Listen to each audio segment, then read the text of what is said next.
Free free અને free આ bullet એની અરે ટીવી અને સાયકલ ત્રણમાંથી એક વસ્તુ બિલકુલ ફ્રી અને ફ્રી મળશે.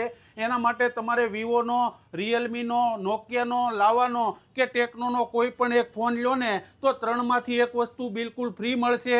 અને એના સિવાયની તમામ કંપનીના કોઈ પણ મોબાઈલ લો ને તો એની સાથે તમને આકર્ષક ગિફ્ટ મળવાની છે, જેમાં સ્માર્ટ વોચ છે, નેક બેન્ડ છે, પાવર બેંક છે, બ્લૂટૂથ સ્પીકર છે અને ઇયરબડ છે અને એની સાથે ટ્રાવેલિંગ બેગ છે.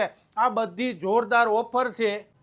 એની સાથે જે ઓનલાઈન નથિંગ, વનપ્લસ અને મોટોરોલાના જે મોબાઈલ મળે ને એ ક્રેડિટ કાર્ડ ડિસ્કાઉન્ટ સાથે ઓનલાઈનના ભાવે સીઓ મોબાઈલની અંદર મળી જવાના છે. અને એની સાથે તમને ફ્રી ગિફ્ટ તો મળવાની જ છે મારા વાલા. અને કોઈ પણ કંપનીનો મોબાઈલ લેવો હોય ને તો અહીંયા ઊભા લોન કરી આપે. ક્રેડિટ કાર્ડ ઉપર 25% સુધીનું ભવ્ય ડિસ્કાઉન્ટ મળે. તો ફટાફટ પહોંચી જાજો સીઓ મોબાઈલની દરેક બ્રાન્ચ ઉપર. ડિસ્પ્લે ઉપર બધી ડિટેલ આપેલી છે મારા વાલા.